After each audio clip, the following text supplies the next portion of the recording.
fakta sebenarnya hubungan Tom Lembong dan Harvey Muiz, suami Sandra Dewi, tersangka korupsi timah. Mendukung Kejaksaan Agung mengungkap tuntas dugaan korupsi tambang timah yang sedang disidik sekarang ini.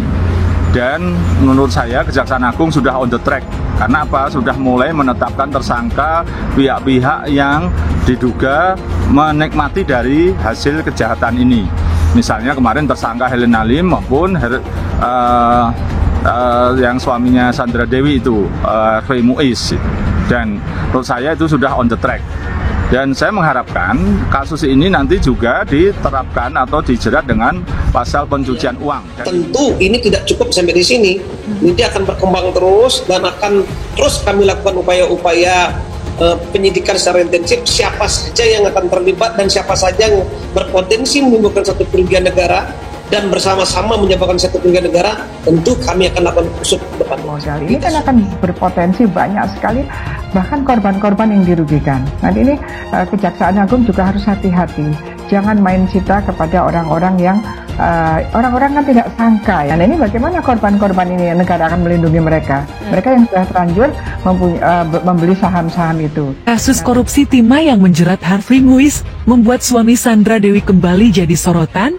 Beredar isu suami Sandra Dewi, Harvey Muiz adalah adik kandung Tom Lembong. So Captain Timnas Anies Muhaimin, AMINU, isu hubungan Harvey Muiz dengan Tom Lembong ini membuat nama Captain Timnas Amin ini diseret-seret dalam kasus korupsi timah.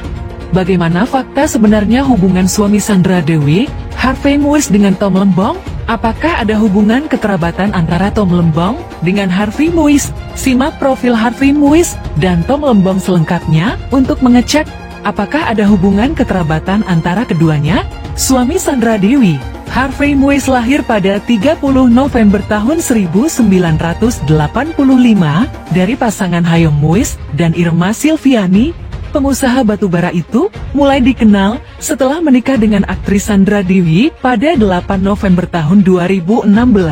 Harvey Muiz dan Sandra Dewi mengucap janji suci di Gereja Katedral, Jakarta. Pada 14 November tahun 2016, pasangan ini menggelar resepsi pernikahan. Resepsi Harvey Muiz dan Sandra Dewi jadi sorotan publik lantaran diselenggarakan di Disneyland, Tokyo, Jepang. Kehidupan glamor keduanya disebut berasal dari kekayaan Harvey Muiz selaku pengusaha yang menguasai tambang batu bara di Bangka Belitung, kampung halaman sang istri. Salah satu perusahaan yang dijalankan Harvey Muiz, yakni PT Multi Harapan Utama. Harvey Muiz juga disebut memiliki saham di 5 perusahaan lainnya, yakni PT Refinet Bangkaten RBT, Suve Venus Inti Perkasa VIP, PT Tenindo Internusa TIN, PT Sariwiguna Bina Sentosa SBS, dan PT Stanindo Inti Perkasa SEP. Pada 27 Maret tahun 2024, Kejaksaan Agung Kejagung menetapkan Harvey Muiz sebagai tersangka kasus dugaan tindak pidana korupsi dalam tata niaga komoditas timah wilayah izin usaha pertambangan IOT PT Timah Tbk tahun 2015 sampai tahun 2022.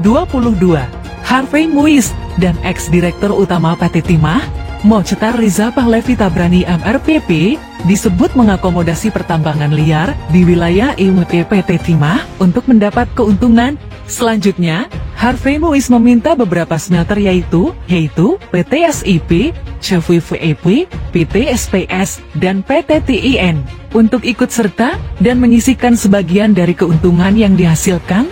Keuntungan itu kemudian diserahkan ke Harvey Muiz seolah-olah sebagai dana corporate social responsibility CSR. Penyerahan dana CSR tersebut difasilitasi oleh manajer PT KSI, Helena Lim Halen, yang juga ditetapkan sebagai tersangka atas perbuatannya. Harvey Muiz diduga melanggar ketentuan pasal 2 ayat 1, pasal 3 Ju pasal 18 Undang-Undang Tindak Pidana Korupsi Ju pasal 55 ayat 1 ke 1 KUHP. Sosok Tom Lembong yang bernama lengkap Thomas Trikasih Lembong, lahir pada 4 Maret tahun 1971 dari pasangan Yohanes Lembong Onjugi dan Yeti Lembong. Ayahnya adalah seorang dokter jantung dan THT yang lulus dari Universitas Indonesia. Sedangkan ibunya adalah seorang ibu rumah tangga. Tom Lembong menjabat sebagai Menteri Perdagangan di Kabinet Presiden Joko Widodo periode pertama,